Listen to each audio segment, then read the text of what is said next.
ಸುಳ್ಳು ಹೇಳಿದಂತೆ ಅವಳಿಗೆ ಏನಂತ ಸುಷ್ಮಾ ಸ್ಟಿಕ್ ಮಾಡೋಳೆ ಅಂದ್ರು ಅವಳು ಸ್ಟಿಕ್ಕೇ ಮಾಡಿಲ್ಲ ಸುಳ್ಳು ಹೇಳಿದ್ರು ನಂಗೆ ಅಂತ ಅವಳು ಬೈದ್ರೆ ಮತ್ತೆ ಕಳ್ಸೋಣ ನೋಡು ನಾನು ಏನ್ ಸ್ಟಿಕ್ ಮಾಡಿಲ್ಲ ನಾನು ಸ್ಟಿಕ್ ಮಾಡಿದ್ದ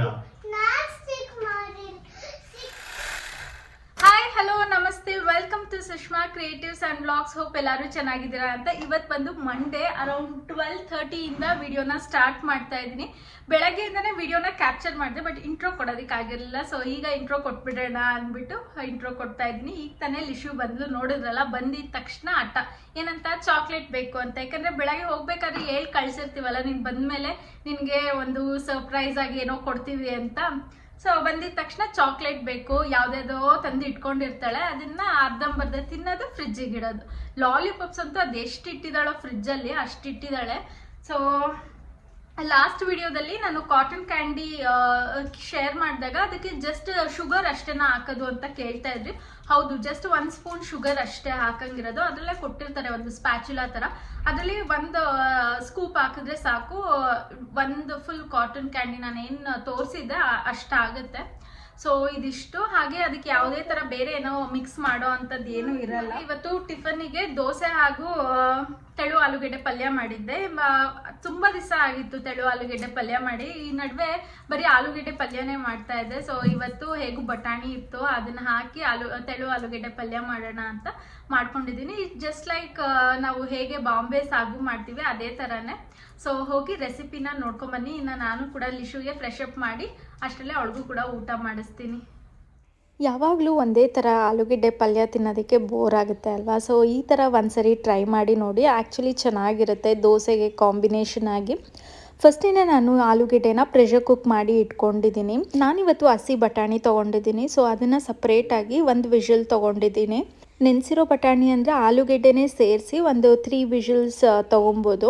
ಈಗ ನಾನು ಪಲ್ಯಕ್ಕೆ ಒಗ್ಗರಣೆ ಹಾಕ್ಕೊತಾ ಇದ್ದೀನಿ. ಆ್ಯಸ್ ಯೂಶುವಲ್ ಆಯಿಲ್, ಸಾಸಿವೆ, ಜೀರಿಗೆ, ಸ್ವಲ್ಪ ಉದ್ದಿನಬೇಳೆ, ಕಡಲೆಬೇಳೆ, ಹಾಗೆ ಕರಿಬೇವು, ಈರುಳ್ಳಿ ಗೋಲ್ಡನ್ ಬ್ರೌನ್ ಆಗೋವರೆಗೂ ಚೆನ್ನಾಗಿ ಫ್ರೈ ಮಾಡ್ಕೊಂಡು ಆನಂತರ ನಾನು ಮುಂಚೆನೇ ಪ್ರೆಷರ್ ಕುಕ್ ಮಾಡ್ಕೊಂಡಿರೋ ಅಂಥ ಬಟಾಣಿನೂ ಕೂಡ ಹಾಕಿ ಸ್ವಲ್ಪ ಆಯಿಲಲ್ಲಿ ಫ್ರೈ ಮಾಡ್ಕೊತಾ ಇದ್ದೀನಿ. ಸ್ವಲ್ಪ ಬಟಾಣಿ ಫ್ರೈ ಆದಮೇಲೆ ಸ್ವಲ್ಪ ಚಿಲ್ಲಿ ಪೌಡರ್ ಹಾಗೆ ಗರಂ ಮಸಾಲಾನ ಕೂಡ ಹಾಕ್ಕೊತಾ ಇದ್ದೀನಿ. ಇದಕ್ಕೆ ಜೀರಾ ಪೌಡರ್ ಹಾಗೆ ಧನಿಯಾ ಪೌಡರ್ ಏನು ಬೇಕಾಗಲ್ಲ. ಅದನ್ನು ಹಾಕ್ಬಿಟ್ರೆ ಒಂಥರ ಮಸಾಲೆ ಟೇಸ್ಟ್ ಜಾಸ್ತಿ ಆಗೋಗ್ಬಿಡುತ್ತೆ. ಸೊ ಲೈಟಾಗಿ ಗರಂ ಮಸಾಲಾನು ಕೂಡ ಹಾಕಬೇಕು. ಖಾರಕ್ಕೆ ಎಷ್ಟು ಬೇಕೋ ಅಷ್ಟು ಚಿಲ್ಲಿ ಪೌಡರ್ನ ಹಾಕ್ಕೊಂಡ್ರೆ ಆಯಿತು. ಅದನ್ನು ಕೂಡ ಎಣ್ಣೆಯಲ್ಲಿ ಸ್ವಲ್ಪ ಫ್ರೈ ಮಾಡ್ಕೊತಾ ಇದ್ದೀನಿ. ಆನಂತರ ಸ್ಮ್ಯಾಶ್ ಮಾಡ್ಕೊಂಡಿರೋ ಅಂಥ ಆಲೂಗೆಡ್ಡೆನ ಮಿಕ್ಸ್ ಮಾಡಿ, ನೀವು ಬೇಕಾದರೆ ಬಟಾಣಿ ಬೇಯಿಸ್ಕೊಂಡಿರೋ ಅಂಥ ನೀರನ್ನೇ ಹಾಕ್ಬೋದು. ಬಟ್ ನಾನು ಬಟಾಣಿ ಬೇಯಿಸ್ಕೊಂಡಿರೋ ಅಂಥ ನೀರನ್ನ ಹಾಕ್ತಾ ಇಲ್ಲ, ನಾರ್ಮಲ್ ಹಾಟ್ ವಾಟರ್ನ ಹಾಕ್ಕೊತಾ ಇದ್ದೀನಿ. ನೋಡಿ ಕನ್ಸಿಸ್ಟೆನ್ಸಿನ ಅಡ್ಜಸ್ಟ್ ಮಾಡ್ಕೊಬೋದು. ಇದು ಕಾಂಬಿನೇಷನ್ ಚಪಾತಿ ಹಾಗೆ ದೋಸೆಗೆ ತುಂಬಾ ಚೆನ್ನಾಗಿರುತ್ತೆ. ಈವನ್ ಪೂರಿಗೂ ಕೂಡ ಚೆನ್ನಾಗಿರುತ್ತೆ. ಹಾಗೆ ಕೇಳ್ತಾ ಇದ್ರಿ, ನಿಮ್ಮ ಚಾನಲ್ ಹೆಸರು ಸುಷ್ಮಾ ಕ್ರಿಯೇಟಿವ್ಸ್ ಆ್ಯಂಡ್ ವ್ಲಾಗ್ಸ್ ಅಂತ ಇದೆ. ನೀವು ಜಸ್ಟ್ ವ್ಲಾಗ್ಸ್ನ ಶೇರ್ ಮಾಡ್ತೀರಾ ಅಲ್ವಾ, ಏನು ಕ್ರಿಯೇಟಿವ್ಸ್ ಅಂತ ಇಟ್ಟಿದ್ದೀರಾ ಅಂತ. ಇನಿಷಿಯಲಿ ನಾನು ಚಾನಲ್ ಅಂತ ಸ್ಟಾರ್ಟ್ ಮಾಡಿದಾಗ ನಾನು ಬರೀ DIYs ಮಾಡ್ತಿದ್ದೆ. ನನ್ನ ಕ್ರಾಫ್ಟ್ ವರ್ಕ್ಸೇ ಆಗಿರಲಿ ಅಥವಾ ಪೇಂಟಿಂಗ್ಸೇ ಆಗಿರಲಿ, ಆ ಥರ ನಾನು ಶೇರ್ ಮಾಡ್ತಿದ್ದಿದ್ದು. ಸೊ ಹಾಗಾಗಿ ಇನಿಷಿಯಲ್ ಆಗಿ ನಾನು ಸುಷ್ಮಾ ಕ್ರಿಯೇಟಿವ್ಸ್ ಅಂತ ಇಟ್ಟಿದ್ದೆ. ಯಾವಾಗ ನಾನು ಡೈಲಿ ವ್ಲಾಗ್ಸ್ನೂ ಕೂಡ ಮಾಡೋದಕ್ಕೆ ಸ್ಟಾರ್ಟ್ ಮಾಡಿದೆ, ಆವಾಗಿಂದ ನಾನು ಸುಷ್ಮಾ ಕ್ರಿಯೇಟಿವ್ಸ್ ಆ್ಯಂಡ್ ವ್ಲಾಗ್ಸ್ ಅಂತ ಅದನ್ನು ಚೇಂಜ್ ಮಾಡಿದೆ. ಆ್ಯಕ್ಚುಲಿ ಸುಷ್ಮಾ ಕ್ರಿಯೇಟಿವ್ಸ್ ಅಂತ ಅದನ್ನು ತೆಗೆದುಬಿಡೋಣ ಅಂದ್ಕೊಂಡೆ, ಬಟ್ ನಂಗೆ ಯಾವುದು ಬೇರೆ ಹೆಸರು ಅಷ್ಟು ಚೆನ್ನಾಗಿದೆ ಅನ್ನಿಸ್ಲಿಲ್ಲ. ಸೊ ಫಸ್ಟಿಂದ ಅದನ್ನೇ ಇಟ್ಟಿದ್ದೆ ಅಲ್ವಾ. ಸೊ ಹಾಗಾಗಿ ಅದೇ ಇರಲಿ, ಅದ್ರ ಜೊತೆ ವ್ಲಾಗ್ಸ್ ಅಂತ ಸೇರಿಸೋಣ ಅಂದ್ಬಿಟ್ಟು ಸುಷ್ಮಾ ಕ್ರಿಯೇಟಿವ್ಸ್ ಆ್ಯಂಡ್ ವ್ಲಾಗ್ಸ್ ಅಂತ ಇಟ್ಟೆ ಅಷ್ಟೇ. ಇನ್ನು ಕನ್ಸಿಸ್ಟೆನ್ಸಿ ಅಡ್ಜಸ್ಟ್ ಮಾಡ್ಕೊಂಡ್ಮೇಲೆ ಇದನ್ನು ಒಂದು ಕುದಿ ಬರೋ ಅಷ್ಟು ಕುದಿಸ್ಕೊಂಡ್ರೆ ಆಯಿತು. ಲಾಸ್ಟಿಗೆ ಕೊರಿಯಾಂಡರ್ ಹಾಕಿ ಗಾರ್ನಿಷ್ ಮಾಡೋದಷ್ಟೇ. ಅಮ್ಮ ನೆನ್ನೆ ದೋಸೆ ಇಟ್ಕೊಟ್ಟಿದ್ರು. ಸೊ ಇವತ್ತು ತಿಂಡಿಗೆ ದೋಸೆನೇ ಮಾಡಿದ್ದೆ. ಹಾಗೆ ಕೇಳ್ತಾ ಇದ್ರಿ, ನಿಮ್ಮ ಮನೆಗೂ ಅಮ್ಮ ಮನೆಗೂ ಎಷ್ಟು ದೂರ ಅಂತ. ಮಿನಿಮಮ್ 63 ಕಿಲೋಮೀಟರ್ಸ್ ಆಗುತ್ತೆ. ನಾನು ಏನಕ್ಕೆ ಅಮ್ಮ ಕೊಟ್ಟು ಕಳಿಸಿದ್ದು ಅಂತ ಹೇಳ್ತಾ ಇರ್ತೀನಿ ಅಂದರೆ, ನಾವು ನಾರ್ಮಲ್ ಆಗಿ ವೀಕೆಂಡ್ಸ್ ನಾವು ಊರಿಗೆ ಹೋಗ್ತಾ ಇರ್ತೀವಿ. ಸೊ ಹಾಗಾಗಿ ಅವಾಗ ಕಳಿಸಿರ್ತಾರೆ ಅಲ್ವಾ. ಸೊ ಅದನ್ನು ಹೇಳಿರ್ತೀನಿ ಅಷ್ಟೇ. ಈ ನಡುವೆ ಕಮ್ಮಿ ಮಾಡಿದ್ದೀವಿ. ಮುಂಚೆ ಅಂದರೆ ಎವ್ರಿ ವೀಕೆಂಡ್ ನಾವು ಊರಿಗೆ ಹೋಗ್ತಾ ಇದ್ವಿ. ಬಟ್ ಈಗ ಏನಾದರೂ ಒಕೇಶ್ನಲ್ಲಿ ಹೋಗ್ತೀವಿ, ಇಲ್ಲಾಂದರೆ ಏನಾದರೂ ಫಂಕ್ಷನ್ ಇದ್ದಾಗ ಮಾತ್ರ ನಾವು ಹೋಗೋ ಅಂಥದ್ದು. ಇನ್ನು ನಾನು ಮಾಡುವಂಥ ದೋಸೆ ರೆಸಿಪಿದು ರೇಷು ಹೇಳಿ ಅಂತಲೂ ಕೂಡ ಕೇಳ್ತಾ ಇದ್ರಿ, ಬ್ಯಾಟರಿಗೆ ಯೂಸ್ ಮಾಡುವಂಥ ರೇಷು. ಸೊ ಅದನ್ನು ನಾನು ಮತ್ತೆ ಯಾವಾಗಾದರೂ ವಿಡಿಯೋ ಕ್ಯಾಪ್ಚರ್ ಮಾಡಿ ನಾನು ನಿಮ್ಮ ಜೊತೆ ಶೇರ್ ಮಾಡ್ತೀನಿ. ಆ್ಯಕ್ಚುಲಿ ನಾನು ಇದಕ್ಕೂ ಮುಂಚೆನೂ ಕೂಡ ಶೇರ್ ಮಾಡಿದ್ದೀನಿ ಅನಿಸುತ್ತೆ, ಬಟ್ ಬಟ್ ನನಗೆ ಮಿನಿ ವ್ಲಾಗ್ಸಲ್ಲಿ ಪದೇ ಪದೇ ಕೇಳ್ತಿರೋದ್ರಿಂದ ಮಿನಿ ವ್ಲಾಗಲ್ಲೇ ಆ ಕಂಪ್ಲೀಟ್ ರೆಸಿಪಿನ ನಾನು ಶೇರ್ ಮಾಡ್ತೀನಿ. ಹಾಗೆ ನಾನು ರೆಗ್ಯುಲರ್ ಆಗಿ ಯೂಸ್ ಮಾಡುವಂಥ ಸ್ಕಿನ್ ಕೇರ್ ಪ್ರಾಡಕ್ಟ್ಸ್ ಬಗ್ಗೆನೂ ಕೂಡ ಕೇಳ್ತಾ ಇದ್ರಿ. ನೋಡ್ಬೋದು ಇದನ್ನೇ ನಾನು ಈ 5 ಪ್ರಾಡಕ್ಟ್ನ ನಾನು ರೆಗ್ಯುಲರ್ ಆಗಿ ಯೂಸ್ ಮಾಡೋ ಅಂಥದ್ದು. ಎವ್ರಿ ಡೇ ನಾನು ಮಾಯ್ಶ್ಚರೈಸರ್ನ ಹಚ್ತೀನಿ. ಸೆರಮ್ನ ನಾನು ನೈಟ್ ರೊಟೀನಲ್ಲಿ ಇಟ್ಕೊಂಡಿದ್ದೀನಿ. ಹಾಗೆ ಈ ಪೌಡರ್ ಫೌಂಡೇಶನ್ನ ನಾನು ಒಕೇಶ್ನಲಿ ನಾನೇನಾದರೂ ವಿಡಿಯೋ ಮಾಡ್ತಾ ಇದ್ದೀನಿ ಅಂದಾಗ ನಾನು ಫೌಂಡೇಶನ್ನ ಯೂಸ್ ಮಾಡಲ್ಲ, ಈ ಪೌಡರ್ ಫೌಂಡೇಶನ್ನ ಅಪ್ಲೈ ಮಾಡ್ತೀನಿ. ಹಾಗೆ ನಾನು ಡೈಲಿ ಬೇಸಿಸ್ ಮೇಲೆ ಲಿಪ್ಸ್ಟಿಕ್ನು ಕೂಡ ಯೂಸ್ ಮಾಡಲ್ಲ, ನಾನು ಟಿಂಟೆಡ್ ಲಿಪ್ ಬಾಮ್ನ ಹಾಕ್ಕೊತೀನಿ. ಇನ್ನು ಮಾಯ್ಶ್ಚರೈಸರ್ ಆಗಿ ನಾನು ಡಾಟ್ ಆ್ಯಂಡ್ ಕಿ ಅವರ ವಿಟಮಿನ್ ಸಿ ಮಾಯ್ಶ್ಚರೈಸರ್ನ ಯೂಸ್ ಮಾಡ್ತೀನಿ. ಹಾಗೆ ವಿಟಮಿನ್ ಸಿ ಸೆರಮ್ನು ಕೂಡ ಯೂಸ್ ಮಾಡ್ತೀನಿ. ಇದು ಬಂದು ಲ್ಯಾಕ್ಮಿ ಅವ್ರದ್ದು. ಈ ಎಲ್ಲ ಪ್ರಾಡಕ್ಟ್ ಲಿಂಕ್ನ ನಾನು ಡಿಸ್ಕ್ರಿಪ್ಷನ್ ಬಾಕ್ಸಲ್ಲಿ ಹಾಕಿರ್ತೀನಿ. ಇನ್ನು ನೆಕ್ಸ್ಟ್ ಬರೋದಾದರೆ ಪೌಡರ್ ಫೌಂಡೇಶನ್. ನಾನು ಇದನ್ನು ರೆಗ್ಯುಲರ್ ಆಗಿ ಯೂಸ್ ಮಾಡಲ್ಲ, ಏನಾದರೂ ವಿಡಿಯೋ ಮಾಡ್ತಾ ಇದ್ದೀನಿ ಅಂದಾಗ ಮಾತ್ರ ನಾನು ಈ ಪೌಡರ್ ಫೌಂಡೇಶನ್ನ ಯೂಸ್ ಮಾಡ್ತೀನಿ. ರೆಗ್ಯುಲರ್ ಮಿನಿ ವ್ಲಾಗ್ಸಲ್ಲೆಲ್ಲ ಯೂಸ್ ಮಾಡಲ್ಲ, ಜಸ್ಟ್ ನಾನು ಏನಾದರೂ ಫ್ರಂಟ್ ಕ್ಯಾಮ್ರಾ ಅಲ್ಲಿ ಮಾತಾಡಬೇಕು ಅಂದಾಗ ಮಾತ್ರ ಯೂಸ್ ಮಾಡ್ತೀನಿ. ಇನ್ನು ನಾನು ರೆಗ್ಯುಲರ್ ಆಗಿ ಯೂಸ್ ಮಾಡೋ ಅಂತ ಈ ಟಿಂಟೆಡ್ ಲಿಪ್ ಬಾಮ್ನ ಯೂಸ್ ಮಾಡ್ತೀನಿ. ಇದು ಬಂದು ಲ್ಯಾಕ್ಮಿ ಅವ್ರದ್ದು. ತುಂಬಾ ಚೆನ್ನಾಗಿದೆ, ಟಿಂಟು ಅಷ್ಟೇ ತುಂಬಾ ಚೆನ್ನಾಗಿದೆ, ಲಿಪ್ಪು ಕೂಡ ತುಂಬಾ ಮಾಯ್ಶ್ಚರೈಸ್ಡ್ ಆಗಿರುತ್ತೆ. ಇನ್ನು ಇದು ಒನ್ ಆಫ್ ಮೈ ಫೇವ್ರೆಟ್ ಅಂತಲೇ ಹೇಳ್ಬೋದು, ರೆನೆ ಅವ್ರದ್ದು. ನಮ್ಮ pH level according to that ನಮ್ಮ ಲಿಪ್ ಕಲರ್ ಚೇಂಜ್ ಆಗುತ್ತೆ. ಸೊ ಇದು ಕೂಡ ಒಂದು ಒಳ್ಳೆ ನ್ಯಾಚುರಲ್ ಲಿಪ್ ಕಲರ್ನ ಕೊಡುತ್ತೆ ಅಂತಲೇ ಹೇಳ್ಬೋದು. ಹಾಗೆ ಈ ಪೌಡರ್ ಫೌಂಡೇಶನ್ನು ನಾನು ಬಿಫೋರ್ ಶೇರ್ ಮಾಡಿದ್ದೀನಿ. ಫುಲ್ ಕವರೇಜ್ ಕೊಡುತ್ತೆ ಇದು. ನೋಡ್ಬೋದು ಇಲ್ಲಿ ಯಾವ ರೀತಿ ಕವರೇಜ್ ಕೊಡುತ್ತೆ ಅಂತ. ಸೊ ಇದು one of the best by ಅಂತಲೇ ಹೇಳ್ಬೋದು. ಇಫ್ ಇನ್ ಕೇಸ್ ಏನಾದರೂ ನಿಮಗೆ ಫೌಂಡೇಶನ್ನ ರೆಗ್ಯುಲರ್ ಬೇಸಿಸ್ ಮೇಲೆ ಹಾಕೊಳೋದಕ್ಕೆ ಇಷ್ಟ ಇಲ್ಲ ಅಂದರೆ ಇದನ್ನು ಆಪ್ಟ್ ಮಾಡ್ಬೋದು, ಪೌಡರ್ ಫೌಂಡೇಶನ್ನ. ಚೆನ್ನಾಗಿದೆ ಇದು. ಇನ್ನು ರೆನೆ ಅವರ ಲಿಪ್ಸ್ಟಿಕ್ನ ನೋಡ್ಬೋದು, ಇದು ಜಸ್ಟ್ ಬ್ಲ್ಯಾಕ್ ಕಲರ್ ಇದೆ ಅಷ್ಟೇ. ನಮ್ಮ pHಗೆ ತಕ್ಕನಂಗೆ ಕಲರ್ ಚೇಂಜ್ ಆಗುತ್ತೆ. ನೋಡ್ಬೋದು ಇಲ್ಲಿ ಯಾವ ಕಲರ್ ಬರುತ್ತೆ ಅಂತ. ನಾನು ಹಚ್ಚಿದಾಗ ಒಂಥರ ಲೈಟ್ ಪಿಂಕ್ ಕಲರ್ ಬರುತ್ತೆ, ಒಂಥರ ನ್ಯಾಚುರಲ್ ಲುಕ್ನ ಕೊಡುತ್ತೆ ಅಂತಲೇ ಹೇಳ್ಬೋದು ಇದು. ನೀವೇನಾದರೂ ಈ ಪ್ರಾಡಕ್ಟ್ಸ್ನ ಬೈ ಮಾಡಬೇಕು ಅಂತ ಇದ್ದರೆ ಡಿಸ್ಕ್ರಿಪ್ಷನಲ್ಲಿ ಲಿಂಕ್ ಹಾಕಿರ್ತೀನಿ, ಬೇಗ ಹೋಗಿ ಇವಾಗಲೇ ಬೈ ಮಾಡಿ. ಏಕೆಂದರೆ ಇವಾಗ ಅಮೆಝಾನ್ ಸೇಲ್ ಕೂಡ ನಡೀತಿದೆ. ಸೊ ಈಗ ಈ ಎಲ್ಲ ಪ್ರಾಡಕ್ಟ್ಸ್ನ ನೀವು ಒಂದೊಳ್ಳೆ ಅಫೋರ್ಡಬಲ್ ಪ್ರೈಸಲ್ಲಿ ಹಾಗೆ ಡಿಸ್ಕೌಂಟೆಡ್ ಪ್ರೈಸಲ್ಲಿ ನೀವು ಬೈ ಮಾಡ್ಬೋದು.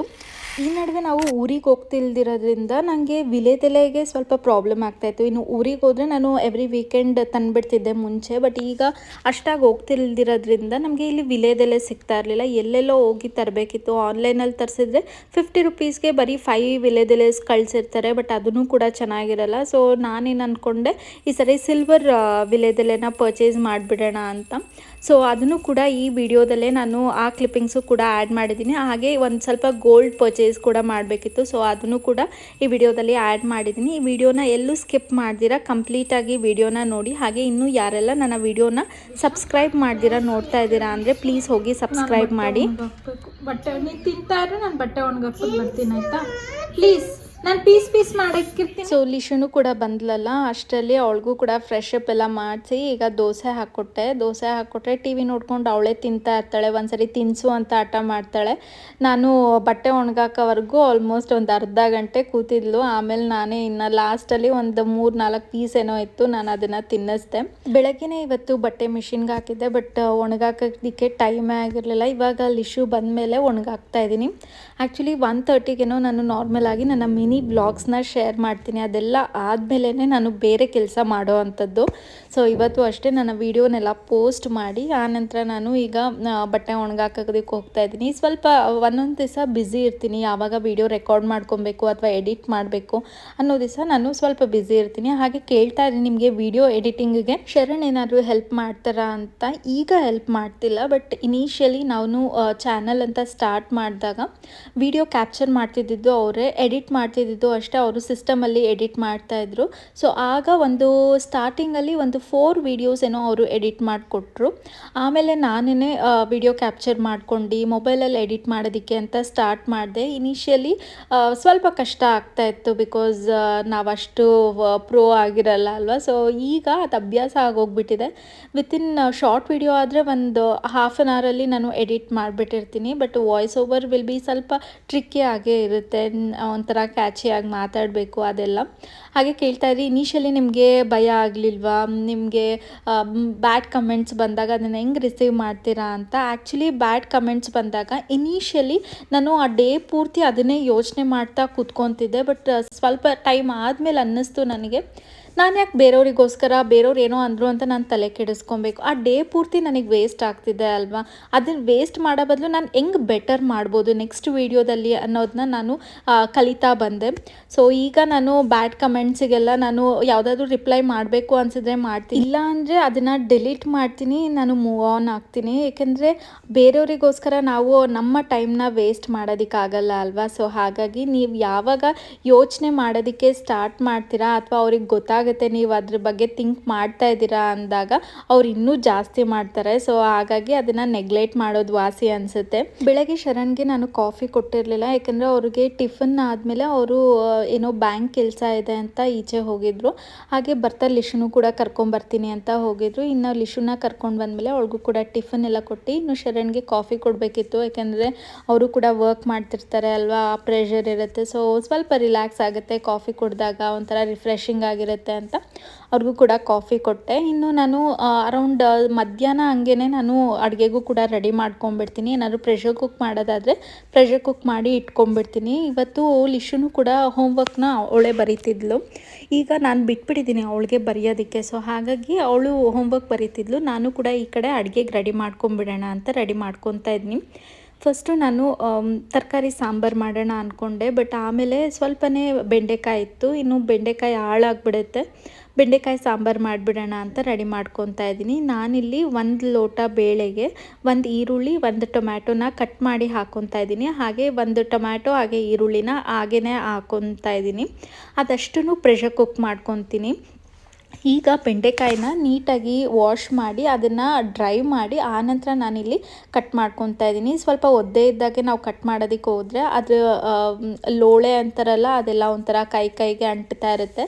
ಸೊ ಹಾಗಾಗಿ ಇನ್ನು ಇದನ್ನು ನೀಟಾಗಿ ಸ್ವಲ್ಪ ಆಯಿಲ್ ಹಾಕಿ ಪ್ಯಾನಿಗೆ ಅದನ್ನು ಚೆನ್ನಾಗಿ ಫ್ರೈ ಮಾಡ್ಕೊತಾ ಇದ್ದೀನಿ. ನೋಡ್ಬೋದು ಇಲ್ಲಿ ಲಿಶು ಅವಳ ಪಾಡಿಗೆ ಅವಳು ಹೋಮ್ವರ್ಕ್ ಬರೀತಿದ್ದಾಳೆ. ಒಂದೊಂದ್ಸರಿ ಅವಳೇ ಬರೀತಾಳೆ, ಒಂದೊಂದ್ಸರಿ ಆಟ ಮಾಡ್ತಾಳೆ, ನೀನು ಬಾ ಕೂತ್ಕೋ ಅಂತ. ಬಟ್ ಈ ನಡುವೆ ನಾನು ಏನು ಮಾಡ್ತಾ ಇದ್ದೀನಿ ಅಂದರೆ ಅವಳಿಗೇ ಹೇಳ್ತೀನಿ, ನಿನಗೆ ಈ ಹೋಮ್ವರ್ಕ್ ಇದೆ ಹೋಗಿ ಬರಿ, ಇಲ್ಲ ಅಂದರೆ ಮ್ಯಾಮ್ ಹತ್ರ ನೀನೇ ಬೈಸ್ಕೊ, ನಾನು ಏನೂ ಹೇಳಲ್ಲ ಹೋಮ್ವರ್ಕ್ ಬರಿತೀಯೋ ಬಿಡ್ತೀಯೋ ಅಂತ. ಸೊ ಹಾಗಾಗಿ ಅವಳೇ ರೆಸ್ಪಾನ್ಸಿಬಲ್ ಆಗಿ ಅವಳೇ ಹೋಗಿ ಬರೀತಾಳೆ.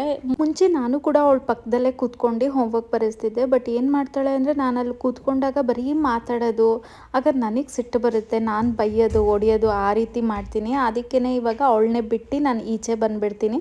ಸೊ ದಟ್ ಅವಳೇ ನೀಟಾಗಿ ಬಂದು ತೋರಿಸ್ತಾಳೆ ನನಗೆ. ಏನಾದರೂ ಕರೆಕ್ಟಾಗಿ ಬರ್ದಿಲ್ಲ ಅಂದರೆ ನಾನು ಒಂದ್ಸರಿ ಹೋಗಿ ನೋಡ್ತಾ ಇರ್ತೀನಿ, ಆಗ ಕರೆಕ್ಟ್ ಮಾಡಿಬಿಟ್ಟು ಬರ್ತೀನಿ.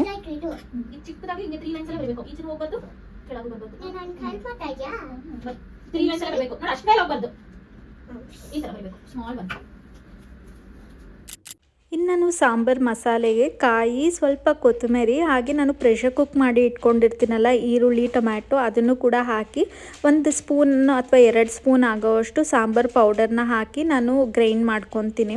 ಇನ್ನು ಮಸಾಲೆನ ನಾವು ಫಸ್ಟೇ ಪ್ರೆಷರ್ ಕುಕ್ ಮಾಡಿ ಇಟ್ಕೊಂಡಿರ್ತೀವಲ್ಲ ಬೇಳೆ, ಅದಕ್ಕೆ ಮಿಕ್ಸ್ ಮಾಡೋದಷ್ಟೇ. ಹಾಗೆ ಇದಕ್ಕೆ ಬೇಕು ಅಂದರೆ ಹುಣಸೆಹಣ್ಣಿನ ರಸನೂ ಕೂಡ ಹಾಕೊಬೋದು, ಬಟ್ ನಾನು ಆಮೇಲೆ ಹಾಕ್ಕೊತಾ ಇದ್ದೀನಿ. ನಾರ್ಮಲಾಗಿ ಎಲ್ಲ ಸಾಂಬಾರಿಗೂ ನಾನೇನು ಹುಣಸೆಹಣ್ಣಿನ ರಸ ಹಾಕಲ್ಲ. ಇಫ್ ಇನ್ ಕೇಸ್ ಏನಾದರೂ ಟೊಮ್ಯಾಟೊ ಯೂಸ್ ಮಾಡ್ತಾ ಇದ್ದೀನಿ ಅಂದರೆ, ಟೊಮ್ಯಾಟೊ ಇಲ್ಲ ಅಂದರೆ ಹುಣಸೆಹಣ್ಣಿನ ರಸ ಹಾಕ್ತೀನಿ.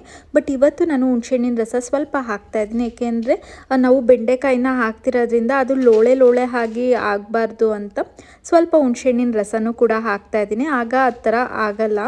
ಇನ್ನು ಸಾಂಬಾರೆಲ್ಲ ಚೆನ್ನಾಗಿ ಕುದ್ದಿದೆ ಅಂತ ಅಂದಮೇಲೆ ನಾನು ಫ್ರೈ ಮಾಡಿ ಇಟ್ಕೊಂಡಿರ್ತೀನಲ್ಲ ಬೆಂಡೆಕಾಯಿನ, ಅದನ್ನು ಕೂಡ ಹಾಕಿ 1 ಕುದಿ ಬರೋವಷ್ಟು ಕುದಿಸ್ಕೊತೀನಿ ಅಷ್ಟೇ. ಜಾಸ್ತಿ ಏನು ಕುದಿಸೋ ಅಗತ್ಯ ಇರಲ್ಲ.